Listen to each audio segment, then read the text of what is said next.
जहां मैं बैठा हूं इंदौर में, इसी के पास उज्जैनी में एक राजा था। उसका बेटा बहुत प्यारा बच्चा था, छोटा। वो राजा अचानक मारा गया, उज्जैनी का।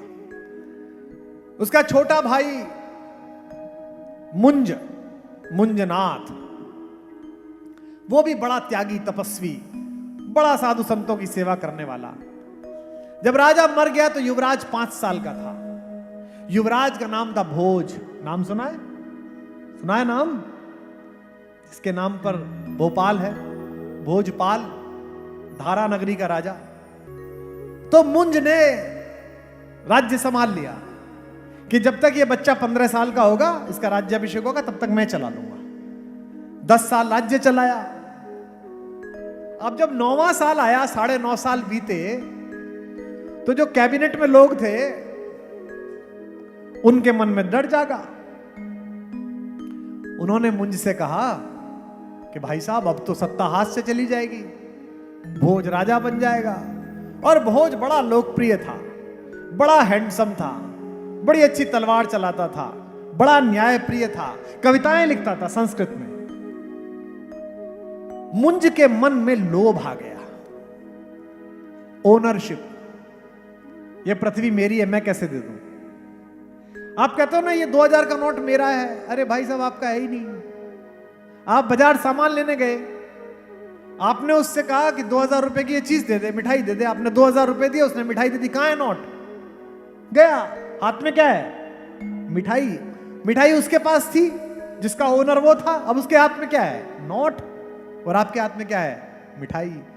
ये दुनिया सांसों के एक्सचेंज पे चल रही है, और आप कह रहे हैं कि मैं सांसों का मालिक हूं, इसकी ओनरशिप ले ली। हो ही नहीं सकता। मुंज के मन में लोभ आ गया कि सत्ता तो मेरे ही पास रहनी चाहिए। यही लोभ है कि जिस बच्चे को कभी खिलाया होगा शाहजहां ने अपनी गोद में, उसी औरंगजेब ने अपने बाप को बंद रखा।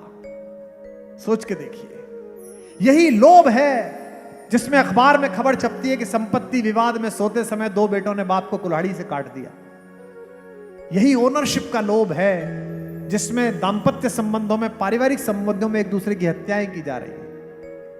मैं जो सुना रहा हूं, आज के बाद आपके मन का प्रोसेस बदल जाए तो किसी और का प्रोसेस बदलने की कोशिश करना।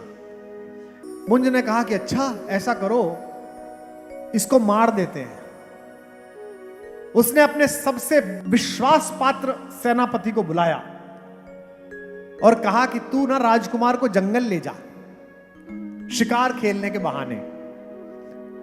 और वहां जब राजकुमार अकेले हों, निहत्ते हों, तो तलवार से उनका सिर काट देना और मुझे तलवार लाके दिखाना। सेनापति को समझ में नहीं आया। उसने कहा ये मेरी आज्ञा है, मैं राजा हूं, जा। सेनापति चला गया। जब जंगल में गए तो सेनापति के माथे पर पसीना आने लगा। सात्विक लोगों को देखकर बुरे विचार अक्सर पसीने से भर जाते हैं। तो भोज ने पूछा कि इतने घबराए हुए क्यों लग रहे हो? तो सेनापति ने कहा कि युवराज, एक बड़ा कठिन और नीचतापूर्ण काम करने जा रहा हूं, जिसके लिए ईश्वर मुझे क्षमा नहीं करेगा। भोज ने पूछा ऐसा क्या काम है? उसने कहा आपके चाचा ने, राजा मुंज ने मुझे यह कहा है कि मैं आपको मार दूं ताकि वो राजा बने रहे। तो भोज घोड़े से नीचे उतर गए और घुटनों के बल बैठ गए और कहा कि अगर राजा ने आज्ञा दी है तो राजा आज्ञा पूरी कर। तो वो रोने लगा। उसने कहा ये तलवार आपके पिताजी ने मुझे भेंट की थी जब मैं सेना में भर्ती हुआ था। इस तलवार से उनके बेटे का सिर कैसे काट दूं? तो भोज हंसने लगे। बोले तू मुझे मारना भी चाहता है और मार भी नहीं पा रहा है, बता मैं तेरी क्या सहायता करूं? मैं तो तेरी यही सहायता कर सकता हूं, मुझे मार दे, चाचा को बता दे। तो सेनापति ने रास्ता निकाला।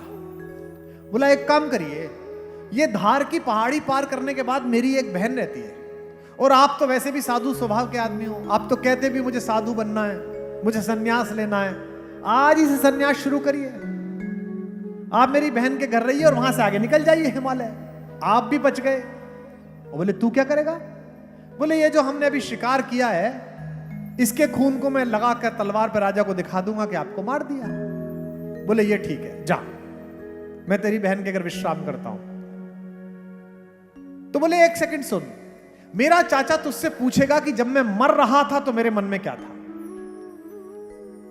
बोले हाँ ये पूछ सकता है। तो बोले मेरे चाचा बड़ा विद्वान आदमी है, मेरी ओर से श्लोक दे देना।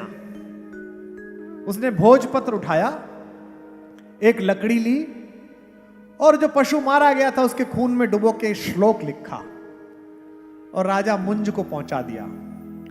वो श्लोक था कि मानधाता च महीपति कृतयुगा लंकार भूते गतः अन्ये चाप युधिष्ठिर प्रभृति। मैं हिंदी में आपको अर्थ समझा देता हूं। भोज ने लिखा कि अरे चाचा जी, एक राजा हुए मानधाता, वो भी खाली हाथ चले गए। एक हुए इक्ष्वाकु, वो भी ऐसे ही चले गए। युधिष्ठिर आए, उन्होंने पृथ्वी जीती, वो भी ऐसे ही चले गए। बट ये सब निकम्मे राजा थे, ये बहुत बेकार लोग थे, ये सब मरे, इनके साथ जमीन नहीं गई। आज मुझे पहली बार यकीन हो गया चाचा जी, जब आप मरोगे तो पृथ्वी आपके साथ जाएगी, तय बात। मुंजत्वयाम यास्यति, हे मुंजे तुम्हारे साथ जाएगी। चाचा ने श्लोक पढ़ा और रोने लगा। ने कहा हाय राम, ये क्या हो गया, देवता जैसा भतीजा मार दिया। और कहने लगा मुझे उस जगह ले जाओ जहां मेरे भतीजे पर तूने तलवार चलाई। अब मैं संन्यास ले लूंगा, अब मैं मर जाऊंगा, आत्महत्या कर लूंगा। तो सेनापति हंसने लगा, बोला मुझे पता था आप ऐसा ही करोगे, और मुझे पता था कि आप मन के बुरे नहीं हो। आपके चारों तरफ जो लोग हैं वो मन के बुरे, उन्होंने आपकी बुद्धि भ्रमित की है। कैकेयी बुरी नहीं है, मंथरा बुरी है। परिवार के बाहर खड़ा हुआ कोई भी व्यक्ति अगर तुम्हें सगे भाई, सगी बहन, संबंधी और माता पिता के बारे में बुरा बताकर कहे कि मैं तेरे साथ हूं, तो समझ लेना वो तुम्हारे साथ नहीं है, वो तुम्हारी हानि के साथ है, वो तुम्हारे अपयश के साथ है, वो तुम्हारे पतन के साथ है। तो उसने कहा कि मुझे पता था कि ये सारे दरबारी आपके बदमाश हैं, आप अच्छे आदमी हो। राजा भोज मरे नहीं है, युवराज मरे नहीं है, वो मेरी बहन के घर है। राजा ने घोड़ा निकाला, दौड़ाता हुआ धार के पर्वत पार करता हुआ गया और भोज के पास चरणों में लिपट के रोने लगा। भोज ने चाचा को उठाया और गले लगाया और कहा चाचा क्या बात हो गई, आपकी इच्छा अनुसार तो मैं साधु बनना चाहता हूं। उसने कहा नहीं, यह संभव नहीं है, साधु तो मैं ही बनूंगा, अब तू राजा बनेगा। और मुंज अप्रतिम साधु के रूप में विख्यात हुए और भोज यशस्वी राजा के रूप में। इस कहानी का मतलब क्या है, जब तक इस संपत्ति को, इन संबंधों को, इन जगहों को कस्टोडियन मान के इनकी सेवा करोगे, ये तुम्हें वापस पलट कर देंगी। जिस दिन इनके ओनर बन जाओगे उस दिन सब हाथ से छूट जाएगा, सब चला जाएगा, ओनरशिप चला जाएगा।